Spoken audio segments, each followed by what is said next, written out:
오늘 저는 주신 말씀을 가지고 성탄절 귀한 아침 시간 성탄의 중심 예수 그리스도, 성탄의 중심 예수 그리스도라는 제목으로 하나님 말씀을 전하도록 하겠습니다. 우리 먼저 주신 말씀 1절과 2절 한번 다시 읽어보겠습니다. 누가복음 2장 1절 2절 그때의 가이사 1절부터 읽습니다. 시작.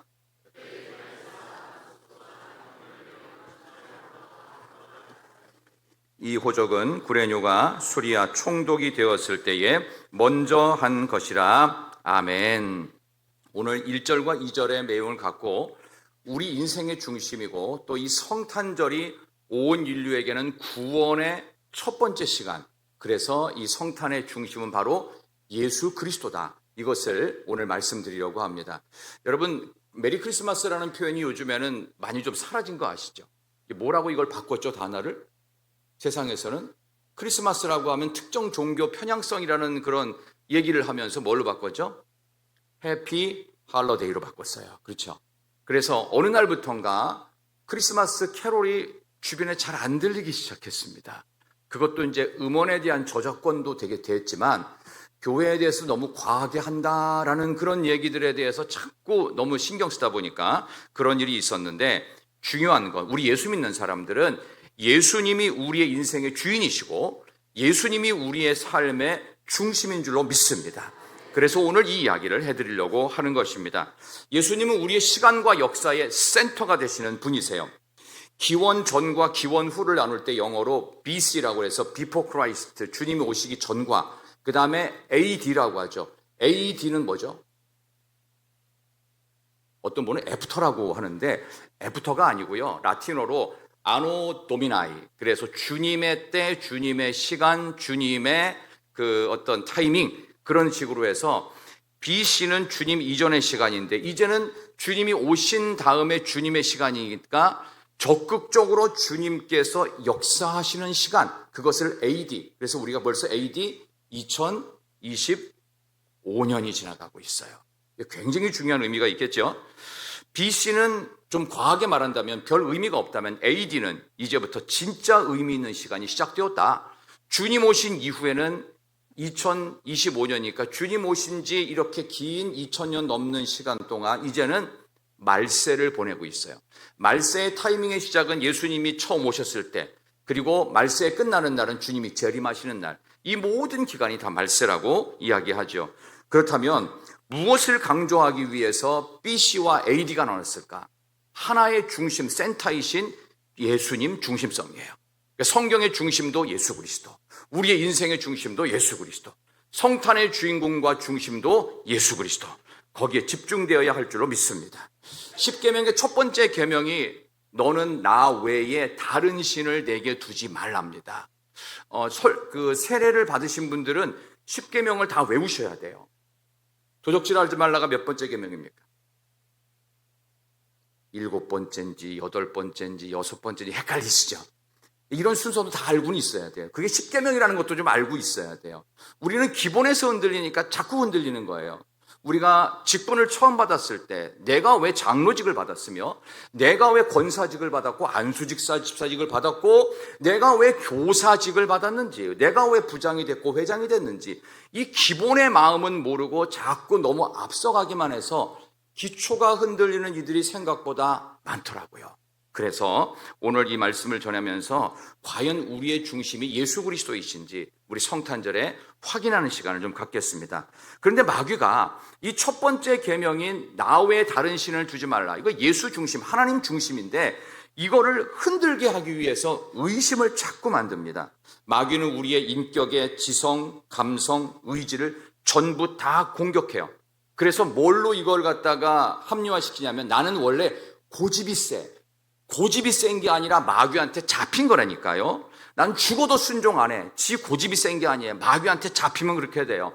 아무리 고집불통이어도 하나님께 붙잡히면요, 마귀의 손에서 벗어나면은 고집은 꺾입니다. 하나님의 뜻을 헌신하게 돼 있어요. 근데 마귀에게 잡히면서 자기 고집이라는 엉뚱한 얘기는 더 이상 안 하시길 바랍니다.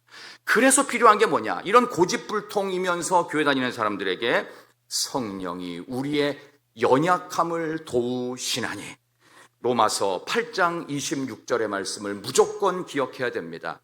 성령이 뭘 도와요? 우리의 연약함을 도와요. 어떻게? 말할 수 없는 탄식으로 대신 기도를 해서 우리의 믿음이 떨어지지 않기를. 그러니까 믿음은 뭐냐? 태초에 하나님이 천지를 창조하셨다는 것을 확실히 믿는 믿음부터 예수님께서 동정녀로 이 땅에 태어나셔서 새로운 AD, 주님의 때를 열어 가신다는 것, 그리고 주님이 다시 오신다는 이 말세의 시간을 관통해서 주님이 센터에 계신다, 이것을 믿는 것이 믿음이에요. 근데 이 믿음을 흔들려고 자꾸 쓸데없는 생각 집어넣죠. 그때마다 성령의 말할 수 없는 탄식으로 우리는 감히 빌 바를, 기도할 바를 알지 못할 때, 연약할 때 우리를 위해서 대신 성령이 기도하신다고 그랬어요. 여러분들 요즘에도 혹시 기도가 안 되고 나는 교회에서 삐졌어요, 뭐는 신앙에 대해서 좀 삐쳐 있어요, 그런 분들 삐쳐인 게 아니라 마귀가 그런 생각을 넣은 거라니까요. 그러니까 빨리 벗어나셔야 돼요. 성령 하나님, 나의 연약함을 도와주세요. 나를 위해서 주님이 죽어주셨는데, 이렇게 항상 처음으로 돌아가야 돼요. 맨 처음으로. 그런 마음이 여러분에게 있기를 소망합니다. 똑바로 생각해, 이 녀석아. 우리의 생각을 성령이 도우시고, 감정적으로 있을 때는 어떻게 해야 되니? 기뻐해야 돼. 성령이 우리를 도우시고, 의지적으로 순종이 안 될 때 일단 순종하고 봐. 이런 식으로 성령이 우리의 연약함을 도우시는 거예요. 지적인 것도 감정적인 것도 의지적인 것도 성령의 도우심이 있기를 소망합니다. 그래서 오늘 설교의 핵심은 딱 한 가지, 예수님에 대한 믿음, 예수님 중심성을 회복하자, 이 한 가지 주제를 갖고 말씀을 드리는데, 이제부터 이야기가 들어갑니다. 잘 들어보세요. 그런데 이 예수님의 탄생에 대해서 이거는 신화고 허구라고 이렇게 공격하는 이들이 이 세상에 생각보다 많습니다. 그 배후에는 마귀가 있기 때문입니다. 오늘 목사님 설교하는데 자꾸 무슨 귀신 얘기, 마귀 얘기하냐? 근데 사탄과 마귀 존재하기 때문에 그런 거예요. 예수님의 탄생은 정확히 몇 년인 줄 아십니까? 예수님이 탄생하신 때 정확하게 로마 역사가인 요세푸스의 기록과 역사와 성경을 고증해서 결론을 내린 게 있어요. 이거 신학생들은 다 알아요. 그러니까 신학생들이 공부를 엄청나게 머리 아프게 하는 겁니다, 이게. 자, 몇 년일까요? 예수님이 탄생하신 때가, 이거 설명을 정확히 드릴게요. BC 4년이에요. 예수님이 실제로 오시기 바로 4년 전입니다. 왜냐하면 마태복음 2장 1절과 오늘 누가복음 2장 1절의 기록에 의해서 정확하게 고증된 자료, 예수님의 탄생 연도는 BC 4년입니다.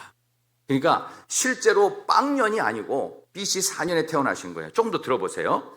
헤롯 왕 때 예수께서 유다 베들레헴에 나셨다라는 말이 마태복음 2장 1절이에요. 헤롯 1세, 헤롯 더 그레이트, 건축을 많이 해서 헤롯 성전, 예루살렘을 새로 성전을 헤롯이 새로 지어줬어요.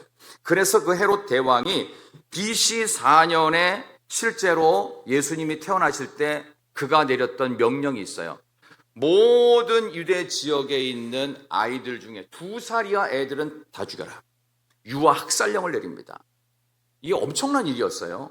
그러니까 집집마다 곡하는 소리가 났습니다. 아기가 있는 집은 다 비명소리가 났어요. 그때 예수님이 기가 막히게 애굽으로 피해 가시죠. 그게 실제로 BC 4년입니다. 그리고 나서 이 헤롯이 그 해에 죽습니다. 그래서 다시 애굽에 갔다가 돌아온 때도 BC 4년이에요. 그렇게 되고 나중에 동방박사가 왔을 때는 조금 더 컸을 때 온 겁니다. 이런 시간의 차이가 있어요. 근데 이것도 우리가 그럼에도 불구하고 기독교 역사 2000년이 있는 걸 보면은 별 문제 없겠다, 믿음으로 받아들이면 괜찮은데, 여기에 대해서 시비를 거는 한 사람의 천재적인 똘이 있었습니다. 똘. 그 사람이 누구냐? 도올 김용옥입니다. 그 사람이 신대원도 나왔어요. 그리고 나서 하버드대 가서 무슨 종교학으로 박사 받았죠. 그죠? 원광대학교에서 교수도 하고 막 그랬는데, 이 도올 김용옥이 여기에 대해서 뭐라고 얘기를 했느냐 하면, 그 본인의 얄팍한 지식인데 하나는 알고 두 번째는 얘기 안 했어요. 둘 다 알아야 되는데 뭐가 문제냐? 오늘 1절 보세요. 1절 다시 보세요. 다 같이 그때에 시작. 다 호적하라 하였으니 아멘. 여기 가이사는 케사르니까 로마 황제의 통칭 케사르 가이사. 아구스토가 뭘까요? 아구탕을 잘못 얘기한 걸까요? 아구찜 잘못 발음한 걸까요? 아니요. 아구스도는 생선 종류가 아니고 사람에게 붙이는 자귀의 이름입니다. 원래 로마 황제가 처음부터 로마 제국 황제가 아니었습니다. 그 로마의 원로원이 있어요. 원로원에서 최고로 인품과 덕망과 능력 있는 사람을 황제로 추대하게 돼 있는데, 추대된 그 황제 케사르가 추대되고 얼마 있다 암살을 당합니다. 이게 세계사 나오는 거예요. 잘 들어보시면 이게 왜 맞는지를 말씀드리는 거예요. 케사르가 암살되고 나니까 이 황제가 될 사람의 양아들이었던, 여러분의 세계사 시간에 배운 거예요, 옥타비아누스가 있어요. 이 옥타비아누스를 이제 황제로 추대를 하면서 그에게 자귀를 줍니다. 당신은 존엄한 자입니다. 그게 바로 아우구스투스예요. 그걸 성경에서는 아구수도라고 발음을 한 거예요. 그래서 여기 나오는 이 사람은 황제로 추대됐던 사람이 암살되자 양아들이었던 옥타비아누스가 바로 가이사 아구스도입니다. 천하에 호정령을 내리라. 이거는 이제 맞는 얘기입니다. 그런데 2절이 문제가 됐어요. 보세요. 2절. 이 호적은, 시작. 이 호적은 구레뇨가 수리아 총독이 되었을 때에 처음 한 것이라. 아멘. 자, 이 얘기는요, 이제 유대 땅으로 넘어와요. 이 로마는 그래서 가이사 아구스도인 황제의 양아들인 옥타비아누스가 황제가 됐는데, 이 로마에서는요, 그 자기의 식민지에 두 종류로 거기에 그 정치인들을 파견하게 되어 있습니다. 하나는 분봉왕이라고 해가지고 지금 나오는 얘기입니다. 헤롯 대왕이 파견이 되고, 헤롯 대왕이 아까 말씀드린 대로 마태복음 2장에도 오늘 누가복음 2장에도 어린아이 2살이야 싹 죽여라. 그 사람이 헤롯 왕인데, 이 사람이 분봉왕으로 자치권을 허락해주고 밀란만 일어나지 않게 하면 되는 겁니다. 데모만 안 일어나게. 그러면은 왕으로서의 권한을 다 줘버린 거예요. 만약 그게 안 된다, 그러면 로마가 직접 집정관을 파견하는데 그게 바로 총독입니다. 빌라도 총독, 그런 걸 말하는 거예요. 그런 식으로 이제 두 종류의 그 정치인을 파견하는데, 여기 나오는 두 번째, 이 호적은 구레뇨. 이게 구레뇨는 총독입니다. 자, 여기에 숨겨진 이야기가 있어요. 그래서 돌 김용옥이 뭐라고 했느냐, 이렇게 얘기했어요. 구레뇨라는 사람이 총독으로 파견됐을 때는 BC 4년이 아니고 AD 6년이다. 그러면 BC 4년하고 AD 6년의 간격이 몇 년이에요? 10년이죠. 그러니까 성경은 시작부터 거짓말이다. 사람들이 만들어낸 말이다. 예수님의 탄생도 이렇게 기간이 안 맞다. 그래서 구레뇨가 수리아 총독 쓸 때에 처음 호적한 게 천하로 호적하라는 가이사 아구스도. 이거부터 뭔가 하나도 맞지 않는다라는 식으로 얘기를 해버렸어요. 그랬더니 좀 나이가 든 신앙인들은 그래도 기독교 2000년의 역사가 있으니까 교회는 흔들리지 않아. 그냥 우리는 믿음으로 지켜가면 돼. 이렇게 하면 다행인데, 젊은 사람들은 틀렸네? 잘못됐네? 문제가 있네? 하면서 그 사람 이야기만 믿고서 신앙을 떠난 사람이 있었어요. 그러면 어떻게 된 것일까요? 이제 정신을 바짝 들고 이제부터 들으셔야 됩니다. 이게 진짜 중요한 거예요. 여러분들이 어디 구글 같은 데 뒤져도 이런 얘기 나올 수도 있고 안 나올 수도 있는데, 제가 정확하게 신학적 근거로 말씀을 드릴게요. 당시 인구조사, 호정령은 인구조사예요. 인구조사는 두 종류로 합니다. 첫 번째, 징집을 위한 겁니다. 군사력. 두 번째, 징세를 위한 것. 세금 걷기 위해서. 세금 많이 걷고 군사력을 확인하기 위해서 호정령을 내립니다. 근데 지금도 인구 센서스를 하게 되면은 이게 하루 이틀에 되는 일이 아니에요. 몇 개월이 걸리고 어떤 때는 1년도 걸리고 그래요. 근데 고대 사회에서 호정령을 내리면은 몇 년 걸렸을까요? 지금하고 달라요. 전화가 있겠어요. 직접 도보로 가서 확인하는데 그 집에 애가 있는지 없는지 잠깐 놀러 갔다 그러면 5명인지 10명인지 어떻게 알아요? 그렇죠? 이러다 보니까 정확한 통계도 되지 않을 뿐만 아니라 시간도 엄청 걸립니다. 호정령을 내리잖아요. 그러면 최소 10년에서 길면 20년.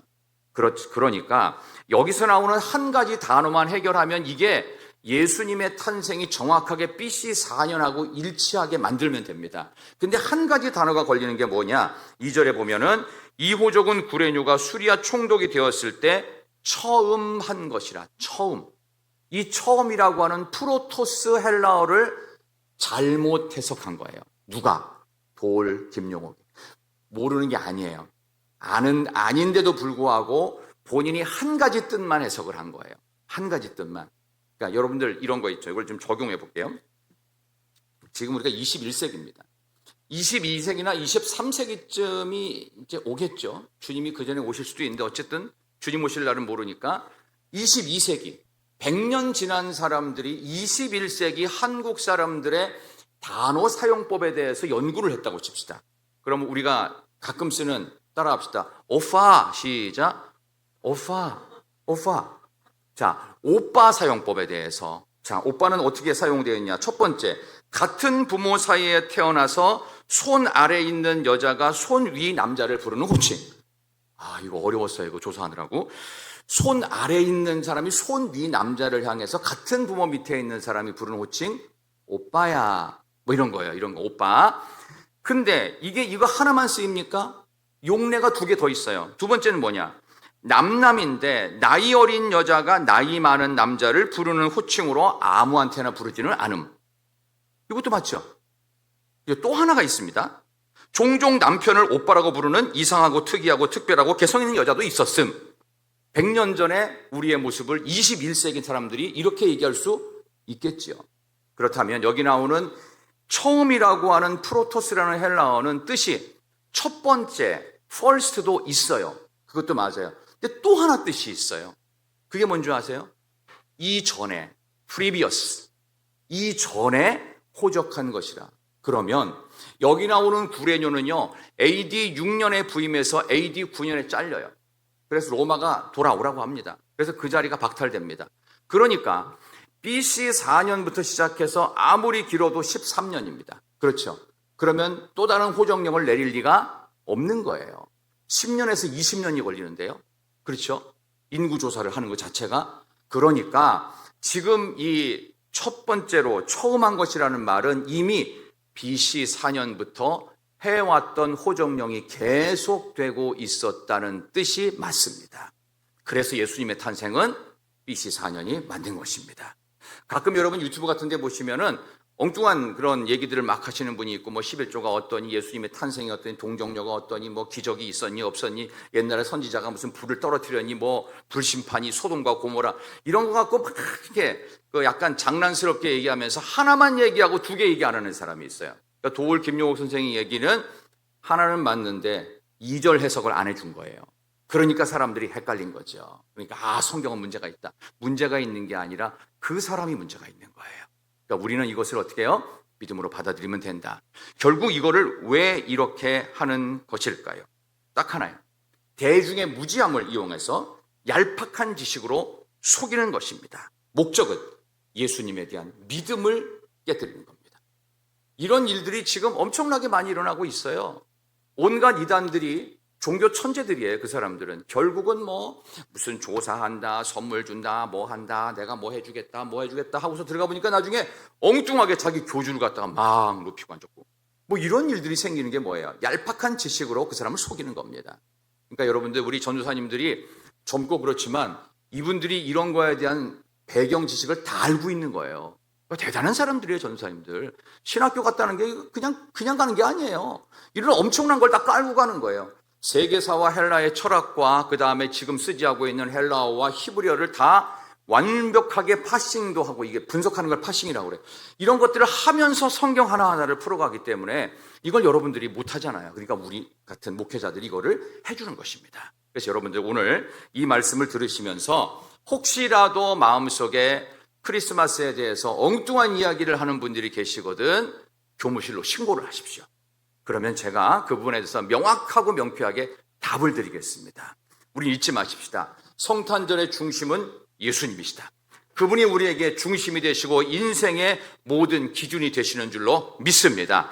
그런 마음으로 우리 어린이들, 중고등부학생들, 청년, 젊은이들, 우리 모든 작년에 이르기까지 진정한 메리 크리스마스가 되려면, 기쁘게 그리스도를 경배하는 메리 크리스마스가 되려면 우리 인생의 중심은 예수님이 되어야 하실 줄로 믿습니다. 저와 여러분의 인생 가운데 복 주시는 하나님께서 성탄의 기쁨이 배가 되는 능력의 역사, 할렐루야를 외칠 수 있는 기쁨의 찬양들이 계속되어질 수 있기를 진심으로 축원합니다.